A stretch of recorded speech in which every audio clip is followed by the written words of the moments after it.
Oke, nggak nyangka suatu hari beneran bisa berdiri depan palang ini ya. Sebelum mulai mau nanya sesuatu deh. Siapa yang di sini lahir dari seorang ayah dan seorang ibu? Kalau yang nggak angkat tangan Anda bukan manusia. Oke, tahan ya. Ini pertanyaannya beruntun. Jadi yang masih berlanjut saya akan lanjut. Siapa yang hari ini hanya dengan salah satu dari orang tua tersebut? Gak apa-apa kalau misalnya ini too personal buat kalian kan nggak harus ikut. Siapa yang dari lahir hanya dengan salah satu dari orang tua tersebut? It's okay. Mungkin kalian bisa lebih relate dengan apa yang saya ingin bilang. Ketika saya SMA, kita pasti semua pernah melewati SMA. Siapa yang di sini waktu itu suka main ngata-ngatain orang tua? Wah, semua. Malah temen saya kasih nama mamanya Susi, nama papanya Asin. Terus dia bilang, mau makan sushi yang asin nggak? Kenal langsungan dua-duanya gitu. Nama mama saya Lydia. The love of my life, my mother. Dari kecil, ngeraih saya satu sendiri dengan kakak saya. At the age of 18, kurang, SMA kelas 2, berarti 16-17 lah. Kita suka main ngata-ngatain orang tua. Awalnya lucu. Nama mama saya dipelajarin Lia, Lilin. Oh Lilin lu, Lilin. Gitu kan, ya masih lucu lah boleh. Suatu saat teman saya ada yang dapat suatu ilham untuk kita mulai ngatain orang tua kita sesuai dengan profesi tidak baik. Salah satunya ketika nyampe ke saya, nama mama saya diasosiasikan dengan suatu pekerjaan yang menukar seks dengan uang. Emang lucu gitu loh, kita kalau ngomongin sama teman lucu. And yet, ketika hal itu sampai kepada saya, reaksi saya berbeda. Teman saya bilang, Lydia tuh, keluarlah kata itu. Dan respon pertama saya adalah, ya saya marah gitu. Kalau saya ulang di sini kayak nggak sopan gitu apa yang saya balas kalimat itu. Tapi saya marah.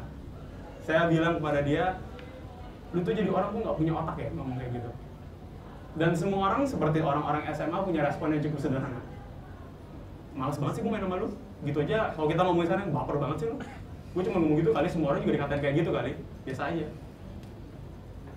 Dan itu membuat saya terdiam gitu terhadap apa yang saya lihat.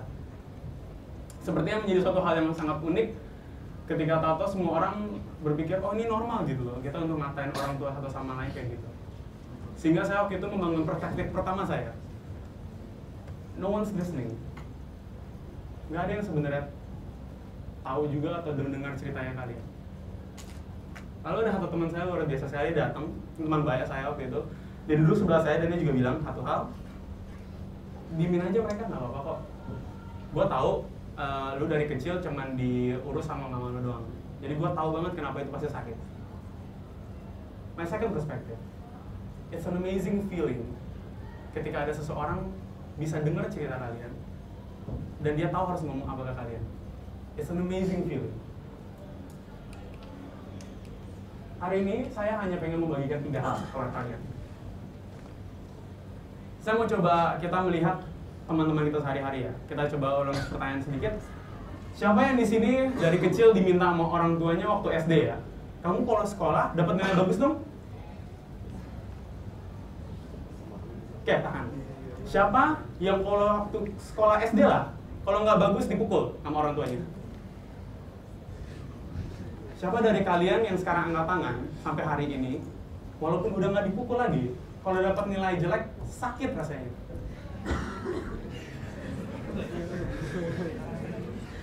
Siapa yang hari ini merasa bahwa diri kalian ingin achieve sesuatu lebih besar daripada orang lain? Oh, dari yang angkat tangan maksudnya? Saya waktu kecil, berat turunan. Saya waktu kecil ketika tidak dapat nilai bagus, 100 merupakan nilai yang baik, 90 adalah sewajarnya, 80 itu ya lu normal lah, 70 lu jelek, 60 lu bukan anak gua. Literally saya ingat banget waktu saya SD, saya ujian PPKN, nggak hafal-hafal, saya disabet pakai penggaris sampai berdarah. waktu saya masuk SMA, ada ulangan matematika, semua orang, ya paling tinggi 80. Saya dapat 80 pun saya nggak puas. People call me arrogant. Makin sakit dikatain gitu. Saya masuk kuliah, saya mencoba membuat TEDx. Pertama, 2015. Saya waktu itu datang, dan ke teman saya dulu cerita, teman SMA bilang, lu ngapain sih nyoba yang aneh-aneh? Masuk ke Atma Jaya pun waktu itu trouble ke birokrasi Atma. There is something about us humans. Point number 1. I want to let us see humans as stories. Di ruangan ini mungkin ada lebih dari 100 orang. Let's imagine lebih dari 100 cerita ada di ruangan ini. Kalian tuh mau melihat teman kalian, atau mungkin tadi yang kalau angkat tangan, ada teman yang melihat teman yang angkat tangan itu. Kalian tuh seberapa tahu sih tentang teman kalian itu? Atau mungkin tadi yang baru tahu temannya hanya ada single parent. Kalian mungkin nggak lihat, ini orang tuh caper banget sih. Mungkin nggak, karena dari kecil mereka cuma ada kasih sayang dari satu orang tua. Saya dibilang caper sama teman-teman saya. Kenapa? Ya mama saya kerja dulu. Untuk bisa membiayai 2 anak dia kerja tiap hari. I never got that love. Saya overachiever. I was hit by my parents. Saya dipukul oleh orang tua saya. Nah pertanyaannya, kalian kalau melihat teman kalian mikirnya apa? Ada teman kalian dikasih, yang suka kalau ketemu orang dipeluk. Cowok sama cowok peluk. Bilangnya apa? Mungkin nggak, karena di rumah dia nggak pernah disentuh sama orang tuanya. Kalian kalau melihat teman kalian, lihatlah sebagai sebuah buku. Apa yang sebenarnya kalian lihat itu hanyalah cover. Teman-teman kalian hanya akan menunjukkan cover dari hidupnya, karena dia berani mau kasih lihat cover itu. Atau dia bakal kasih lihat sinopsisnya di belakang. Tapi pertanyaan, selama ini kalian ngomong sama mereka, itu kalian sempat lihat nggak satu halaman ke dalamnya? What are their families like? What did they went through gitu? What did they go through gitu sama ini? Ketika saya mengajar di Unika Atma Jaya 4,5 tahun, itu sama saya kuliah. Saya suka sekali mengajar, dan I would like to think I know how to teach. Saya mau berpikir bahwa saya tahu lah cara mengajar itu gimana. 4,5 tahun ngajar, bisa ada temen bilang, oh thank you banget udah kebantu, udah berubah gini sekarang nilainya bisa bagus. And maksudnya dicari buat bantu ya. 4.5 years, I think I know lah. 4.5 years dari seorang yang berumur 20 tahunan, that's 1/4 of my life. Tapi suatu hal yang sangat luar biasa terjadi di semester terakhir kuliah saya. Di puncak-puncaknya kita merasa bahwa oh kita senior dan kita pintar. Saya mengajar satu praktikum untuk anak yang teknik industri, mungkin tahu namanya praktikum perencanaan tata letak pabrik. Ini adalah nerakanya dari anak-anak teknik industri.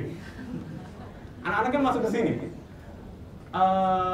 Jika bisa lolos evaluasi dengan nilai 50 aja, itu udah puji Tuhan lah.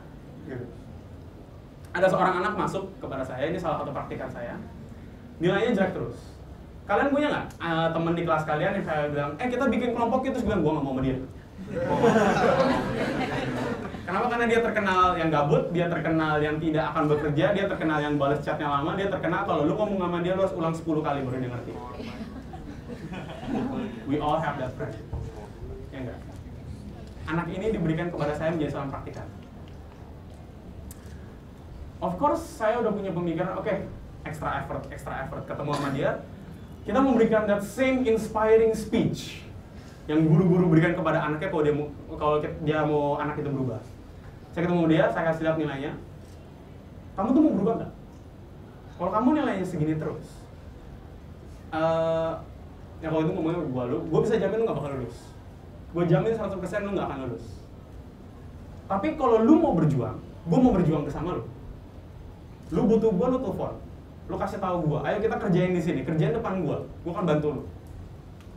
4 years that has worked gitu loh. Orang-orang datang, ayo kita belajar, nilainya berubah, nilainya bertambah. Anak ini beda. Dia merespon dengan satu kalimat yang luar biasa sekali, shocking kepada hidup saya. Dia bilang, maaf ya kak, gue tahu gue bego. And yet, saya masih aja berceramah.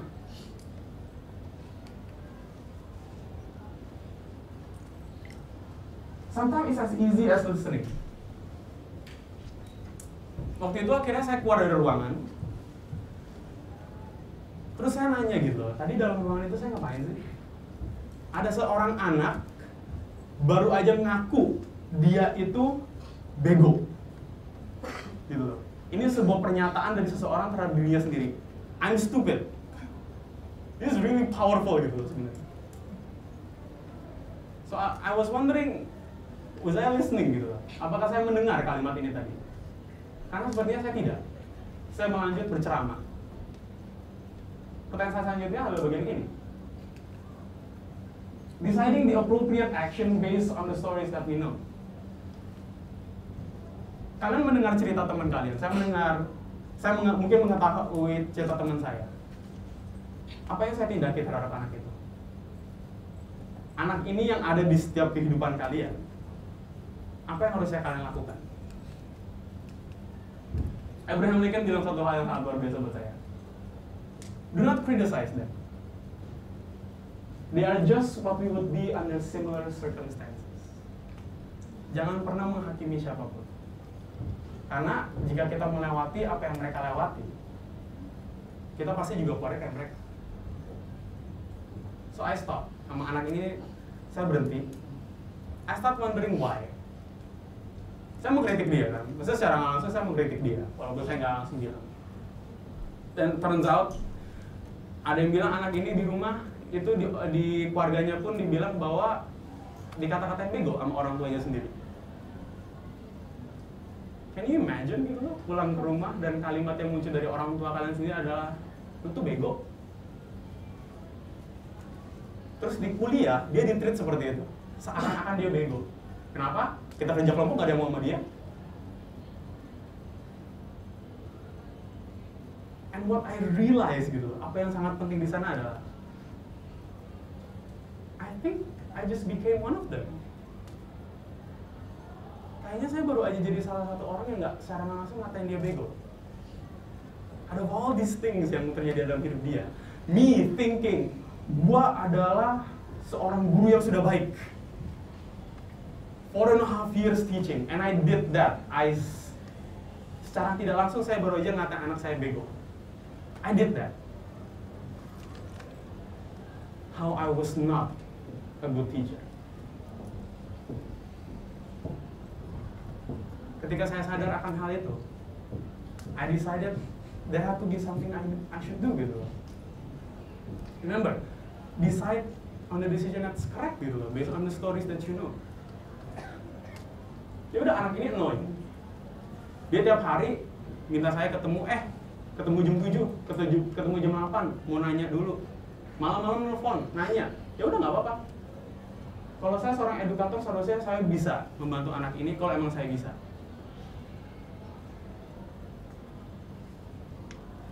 Hal yang menunjukkan bahwa I did something right adalah ketika anak ini tahu-tahu ikut evaluasi lab saya yang kata 50 itu puji Tuhan. Dan dia skornya 60. Dia dapat nilai kalau nggak salah B+ atau amin. Itu adalah anak yang kita sehari-hari bilang bahwa gua nggak masuk kelompok sama dia. It's that kid.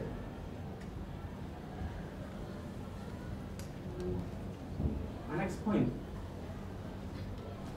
Berapa banyak dari kita kalau lagi ngobrol sama orang suka kayak gini? Bisa ditanya ya, lu mau bantuin gua ini nggak? Terus kita cuma kayak, udah tahu nih mau bilang nggak deh kayaknya. Kita cuma kayak, nggak deh. Gitu. Kita udah tahu dari awal kita mau ngomong enggak gitu, tapi seakan-akan kayak nya tuh nolong gitu loh. Use that 10 seconds time frame of to ask yourself 2 questions gitu.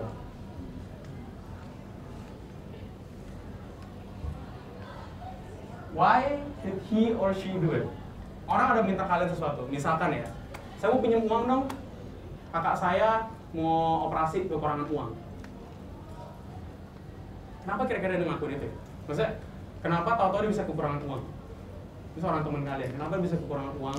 Kira-kira mungkin nggak hal seperti itu terjadi, kira-kira apa aja yang menyebabkan itu bisa terjadi? And then ask yourself this part. If you were there, would it have been any different?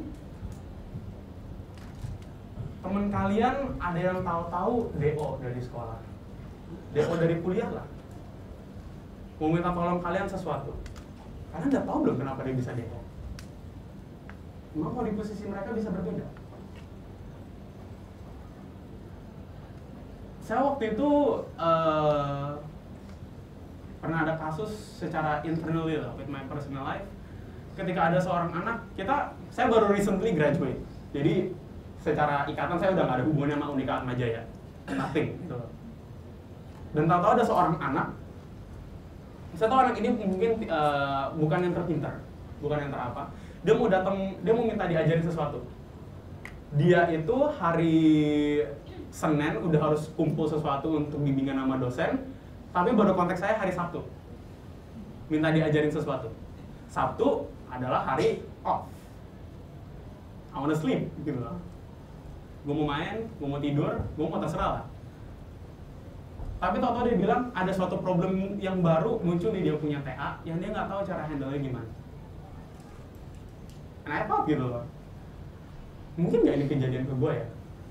Kalau tahu-tahu gue yang ngerjain TA gue, terus gue mikir, kok gue nggak ngerti ya ini ya? And so I tried gitu loh, bilang, yaudah sinilah, gue coba ke rumah gue. Did I sacrifice something? Ya iya gitu.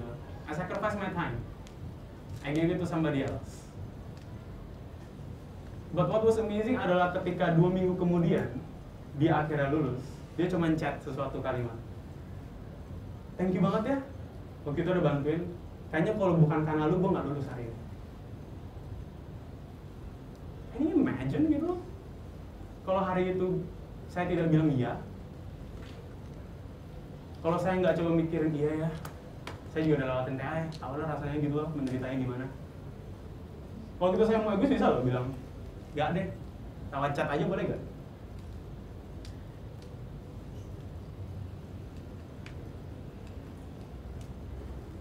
Sebelum kita masuk ke last message-nya, itu kan tadi something yang kita apply ke orang-orang yang kita care, yang kita kenal.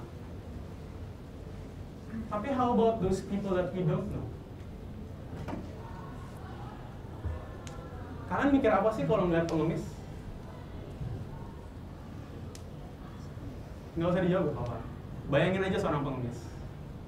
Bayangin seorang yang ngamen. Berapa bulan yang lalu saya sedang makan malam bersama teman saya. Saya sedang makan malam dan enak lah, biasa. Saya tinggal di Sunter, jadi makan malam pinggirannya banyak. Terus kita ada di pinggir-pinggir jalan. Dan tau lah, pasti ada pengamen yang lalu-lalang. Pengamen yang ini inovatif, dia pakai barongsai datangnya. Dia pakai barongsai. Dan seperti biasa, lagi makan, tahu-tahu ada seorang anak kecil datang. Anak kecil ini datang, pelan-pelan, dia taruh angpau di meja. Dia taruh angpau. Dan setelah itu dia pergi. And I did that stupid thing gitu. Ini angpau mau diapain gitu ya. But then I remember gitu loh, anak yang waktu itu saya coba, yang saya dengan immediate saya takutkan, oh saya tahulah harus ngapain gitu loh. And I did something wrong, so this time I use that 10 seconds to think gitu. Jadi saya mikir, kalau saya seorang anak SD yang harus barongsayan, mungkin kan orang tua saya nggak mampu ya. Mungkin banget kalau saya masih SD terus harus cari duit, orang tua saya nggak mampu. Saya mau kerja nih, saya mau kerja. Tapi siapa sih yang mau nerima seorang anak SD untuk kerja sesuatu? Terus tahu-tahu om saya datang bilang, atau kakak lah, lu mau nggak narik barang saya sama gua? Gua kasih lu sehari 50.000. I think I would have said yes. I'm pretty sure I would have said yes. Jadi hari itu setelah 10 detik saya mengeluarkan uang dari dompet saya. Dan saya memasukkannya. Dan respon temen yang sama saya lagi makan, lu nggak apa? Lu tau nggak, lu lagi mendukung pengemisan yang salah.